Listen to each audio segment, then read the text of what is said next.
Hello everyone, welcome to the Scumdog's Kennel. I'm your host, Chris Williams, and in today's Cryptid Corner mini episode, here are some more stories of the bizarre, folks. In the first account, we'll talk about this article dealing with an egg-shaped UFO and a humanoid, and another in which this river monster was seen in Michigan. Let's get into the first article, Egg-shaped UFO and Humanoid Ascension, above Rest Haven Cemetery in O'Hare International Airport, and read how this incident and how it might relate to the Mothman phenomena in Chicago and the wider Illinois area, folks. So let's get into the article now. In the early morning hours of January 23rd, 2020, a night shift worker near one of the most restricted airspaces in the United States witnessed something that defies easy explanation. What unfolded above a forgotten cemetery inside the perimeter of O'Hare was not just another strange light in the sky, but an encounter involving a hovering craft and a humanoid form ascending into it. Given the long and controversial history of anomalous aerial activity around this location, the details of this report demand careful attention. At approximately 1 o'clock a.m., under a cold and clear winter skies, I stepped outside during a routine smoke break. I was on the phone with my girlfriend, half distracted, when something passed directly overhead. There was no sound, no engine noise, nothing you would expect near an active international airport, yet the object was intensely bright enough to draw my full attention immediately. As it moved over me, shafts of light extended downward from the object toward the ground as if it were scanning the area below. It was moving extremely fast, far faster than any aircraft I had ever seen, and then, without warning, it stopped. The object came to a rest in complete hover above the old cemetery on the airport grounds, a place many people do not even realize exists. What I was seeing was unmistakably egg-shaped. I would estimate it was over or roughly 20 to 30 feet in size, though judging distance in the dark was difficult. It hovered silently, suspended perhaps 20 feet above the treetops, holding position for what felt like an eternity, but was likely around 20 seconds. Then a brilliant blue light shot down from the craft. It was not diffuse or scattered, but focused like an impossibly powerful spotlight aimed directly at the ground. In that light, I saw something rise upward. And this is where the alien, entity appeared, folks, this humanoid being. Was this perhaps someone who was basically in the cemetery at the time, folks? Maybe using it as a way to basically, hide before going back into the UFO? I mean, here's a picture of Rest Haven Cemetery itself, folks. Yeah, I can imagine an alien basically resting there, waiting for his ship to pick him up. Let's read onwards, folks. At first, my mind struggled to process it, but as it ascended, it became clear that the shape resembled a person. I was too far away to make out details, but the outline was humanoid. Arms, legs, a torso. It looked as if the figure was being lifted or pulled upward into the craft itself.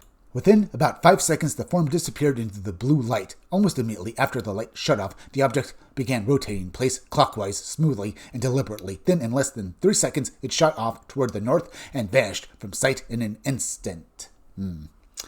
Very interesting, folks. As I said, this sounds like this entity was waiting there for this craft to pick it up. Here's a map of the area where Rest Haven Cemetery is in the Chicago area near the O'Hare Airport, folks. Doesn't look too bizarre. Looks pretty normal, doesn't it?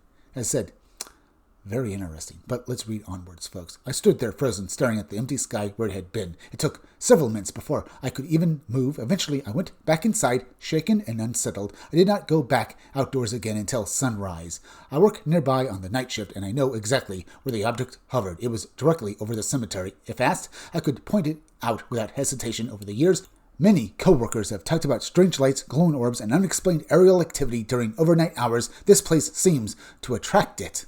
I am not new to seeing unusual things in the sky, but this was different. This was the strangest thing I have ever witnessed. Jay. Now, Jay here. Did he see perhaps an alien waiting to be, as I said, picked up by this UFO? Now, it's been said before, folks, that UFOs have also been known to scan cemeteries. Perhaps this alien was down there collecting samples from some of the dead bodies in the ground, perhaps, and then went back to his ship? Maybe. Either way, a very strange story, folks. We can only just theorize what this entity, if indeed it was some sort of alien humanoid, what it was doing in the cemetery. Either it was waiting, perhaps, as I said, or maybe indeed it was collecting samples, either from the bodies beneath the ground, folks, or maybe it was just collecting dirt and rocks, perhaps, but I doubt it. I think it was collecting something from the people who were buried there, folks, but that's just me. Either way, let's move on to the next article. Michigan water serpent mystery. Century-old reports of glowing-eyed aquatic creatures.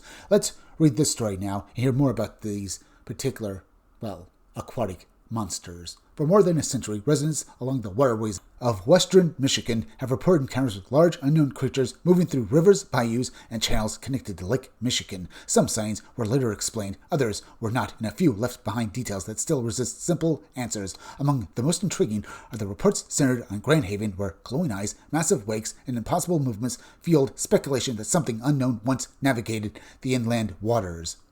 Let's read the actual account now. Historical accounts published in the late 19th century and early 20th centuries revealed that signs of unusual aquatic creatures were not rare in the Grand Haven area. Local newspapers openly acknowledged that such reports, whether actual or not, often drew visitors and curiosity seekers to the region. One of the most endearing mysteries involved the so-called monster of Stearns Bayou, which appeared multiple times in August 1909 near the Old Gun Club Bridge. Several witnesses described a massive, glowing, turtle-like creature with a long neck and a head similar to that of a hippopotamus. The creature was reportedly seen moving slowly through the water, its illumination visible even in low-light conditions. Despite multiple newspaper articles and significant community attention, it was never conclusively identified and was never seen again.